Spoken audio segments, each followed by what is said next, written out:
Well, U.S. President Donald Trump and Canadian Prime Minister Carney are expected to speak in the coming days as a high-stakes trade dispute escalates between the two North American allies.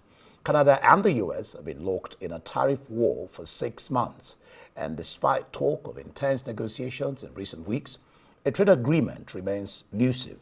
At the center of the row is Washington's 35% tariff on Canadian goods excluded from the U.S.-Mexico-Canada agreement. Both President Donald Trump and Prime Minister Carney have poured cold water on the idea that we'll reach a quick and tariff-free deal, and Trump's open criticism of Canada's move to recognize a Palestinian state dashed hopes for a last-minute agreement earlier this week. Look, Canada's strong. We can give ourselves far more than anyone can take away. We're building this great country. I just met with the Premier, building BC, building Canada, building in a Canadian way, building sustainably, building together, building positively, and that's what we're going to do. And yes, we'll come to something with the Americans, something constructive with the Americans. Thanks very much, Michelle. Well, for more on this, I'm joined now on the line from Germany by the Director of Strategic Initiatives, Angela Fobbs. Angela, glad to have you join us on The World. Good evening. Good. Our former Canadian Foreign Minister, McKay particularly, says this is bad news for the market. How bad? I think it could be devastating for the United States if this tariff war goes on. The United States has a United States, Mexico, and Canada agreement that Trump put in place to replace NAFTA in 2020. And it means that agreement integrates our economies. So one part might be made in Canada and it might be installed in the US, and then it might be distributed in Mexico or vice versa. And what this tariff, and I hate to call it a war, because in the past tariff wars were actual wars with guns and bullets. A tariff disagreement is hurting the US economy, and it will continue to hurt the US economy as long as Trump persists in trying to achieve whatever it is he's trying to achieve. Well, still on McKay, he says this risks guessing personal. Do you see that happening, and how will it impact any deal and relations between both countries? Well, I think it does risk being personal. We've already seen a lot of changes in Canadian behavior towards American products, American trips, American goods and services. So people are taking this seriously, and Canada has been our best friend for hundreds of years, and it's a shame that something like this is tearing us apart. What are the chances of both leaders, Trump and Carney, sitting down to dialogue, particularly with a 35% tariffs on products and 50% on semi-finished copper products? What are the chances? Honestly, I don't think they're very good.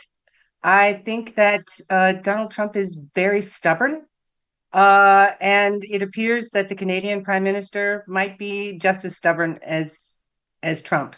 So I don't know where this is going to go, but hopefully they'll be able to come to some kind of reasonable agreement or stick to our original agreements that we've made with them. Canada is US's biggest trading partner. Some other countries, like you know, seem to have got deals with the US. Why is it seemingly intractable or hard in Canada's case?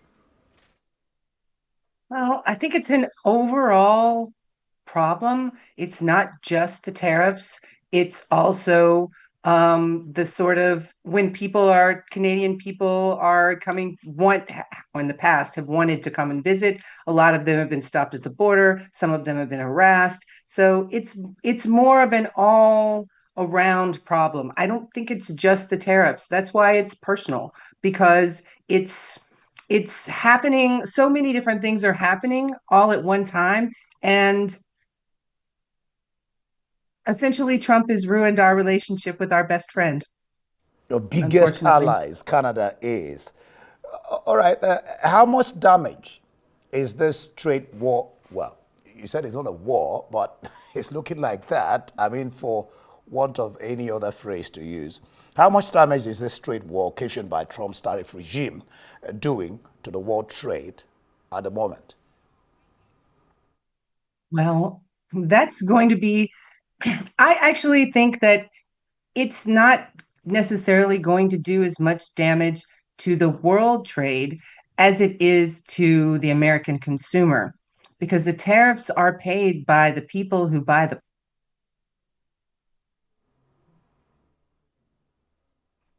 So it will definitely damage the American economy more so probably than any other country, but it'll also weaken other people's economies because we'll buy less in America from other countries. And just to follow up on that, it's looking like what Canada has lost in tourism by visiting Americans to Canada. Canada is making up through other visitors coming to Canada. Same for the local wine. People consume more of Canadian wines now than more of American wine. Yes, that is true. Canadian tourism is not down because they have a lot of tourism from people around the world. It's actually Canadians visiting America is down.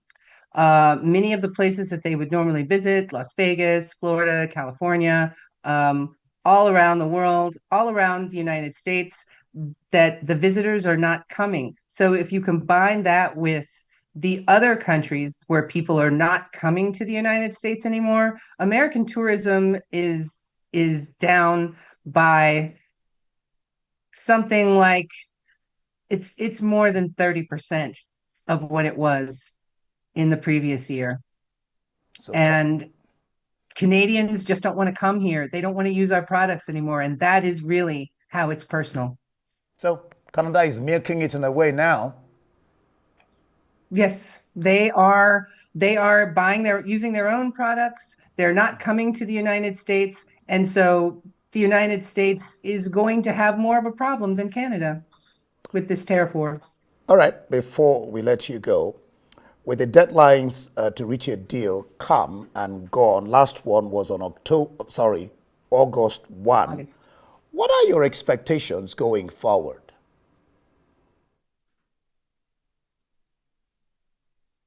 I hope, I hope that Donald Trump will manage to negotiate deals with Canada and the other countries.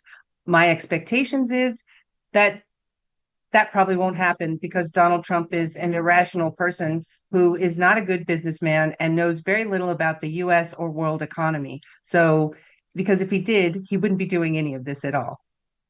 He calls himself a deal maker. One hopes that he makes the deal this time. Angela Fobbs, thank you for joining us from Germany, Director of Strategic Initiatives. Thank you so much.